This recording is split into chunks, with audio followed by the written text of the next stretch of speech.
Some of you don't even realize you have unfinished business. You need to go back where you left off with a new perspective. Go back to the gym. Go back to the drawing board. Go back to the business. Go back to the relationship. Go back to the burning building. You have unfinished business. All you got to do is show up with a new game plan and a new perspective.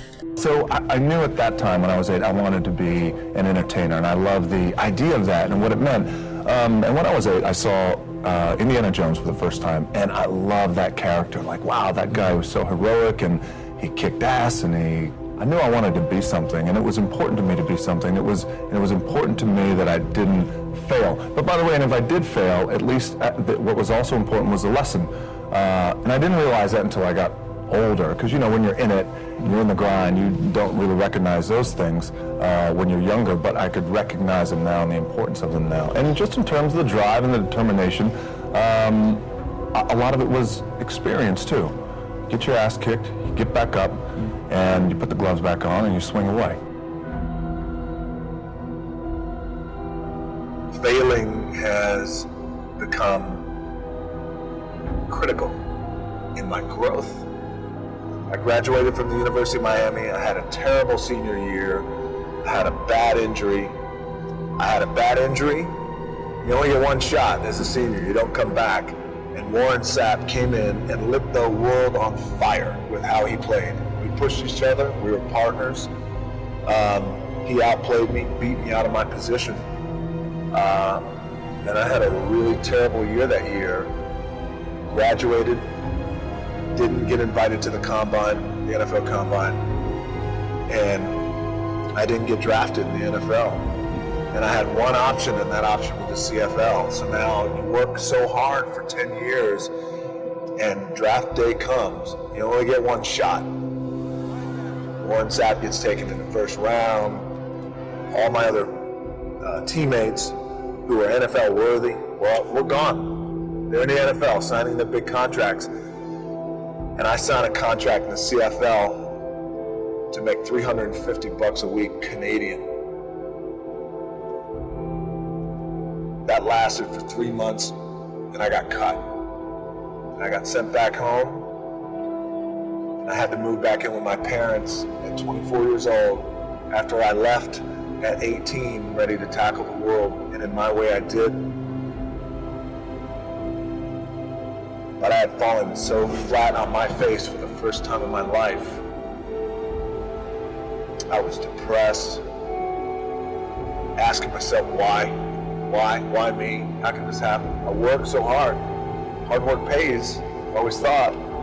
It's not paying for me. I got nothing. I literally had $7 in my pocket, so my $7 story. That failure. Rising from that to say, it's not over for me. I'm immediately going to launch myself into training for professional wrestling. I couldn't have launched myself with that type of training that I did every day for hours in a boxing ring that was stiff like concrete. Every day for hours. I couldn't have launched myself with that type of mentality had I not fallen on my face after 10 years of football. Failed football player who wound up moving back in with his parents. After about a month and a half of staying in that little apartment and cleaning, I got a phone call from the head coach of the team who cut me, the head coach of the Calgary Stampeders. He called me and he said, "Hey, I know we cut you, but I'd like you to come back." I said, "Okay, I appreciate that, coach. Thank you very much." Instead of telling you what I think you should be doing or how you could be better, or I thought, well, let me just speak from the heart, speak from my gut, and really not have anything prepared, but just tell you what's worked for me. Maybe some of the stuff that's worked for me might work for you now, currently, presently, as you guys have your goals and ambitions, NBA championship, MVPs in this room, things like that. But then further on down the line, as you guys continue to live your life. The first thing I would just want to say is this idea and this notion that you can be anything you want, you can accomplish anything you want, right? We hear that. You've heard that from the time you were little boys. You hear that now. You're already incredibly accomplished. You can win an NBA championship, MVP of the league. You could become president. You could become governor. You could be in entertainment. You could do whatever you want to do. You guys know that. The thing that has worked for me is to remember the hard times. So, and I'm sure you guys all have your processes. And again, I'm going to tell you what's worked for me. So before a big movie comes out, before back in the days when I was wrestling with WWE, a WrestleMania match, anything big that would happen, I would always take a moment and I'd just remind myself, all right, I was evicted when I was 14. We were kicked off the island. We couldn't live in Hawaii. Had no place to live. A lot of shit happened then when I moved to Nashville. I was arrested multiple times by the time I was 16 years old. I gotta remember that. If I were playing on this team, before I lace up, before I get on the court, before I play in these big games, I would remember that. And it allows me then to be present in the moment and understand, holy shit, the stuff I have around me right now, this is the shit that I dreamed of when I was a kid. I am here.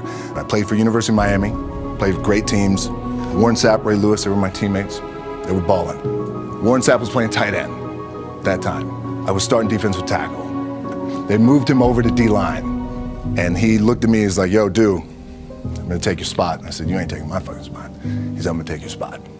I said, no, you ain't. We battled, and he took my spot. Now you can imagine how that fucked with me, because there goes my opportunity. He went in, switched to defensive tackle, lit the world on fire. Well, what that did, it crushed me, it crushed my dreams. I had a piss poor senior year, zero production, no NFL, no combine invite, nothing. Finally went to the CFL, Calgary Stampeders, making $250 a week Canadian. And I had to send that shit home to my wife at that time. I had no money. So I remember that. When I got cut from Canada, I had $7 in my pocket. And I always tell that story. So now my production company is $7, advertising agency is $7, everything is $7. So I always remember that. What helps me is to keep the hard times in the front of my mind, because it allows me to go into these big moments that I've worked my ass off, and you guys have worked your ass off. It allows me to go into these big moments with a different perspective. What it also does for me, and again, this is what works for me. I keep my back is up against this motherfucker. Every day, it's against this fucking wall. It's up against this motherfucker because it's what I believe in. And when my back is against this motherfucker, then there's nowhere to go but that way. That's it. So I feel like this could be something, an ideology and mindset that could help you, if you look at it that way. For me, I need this. I need this.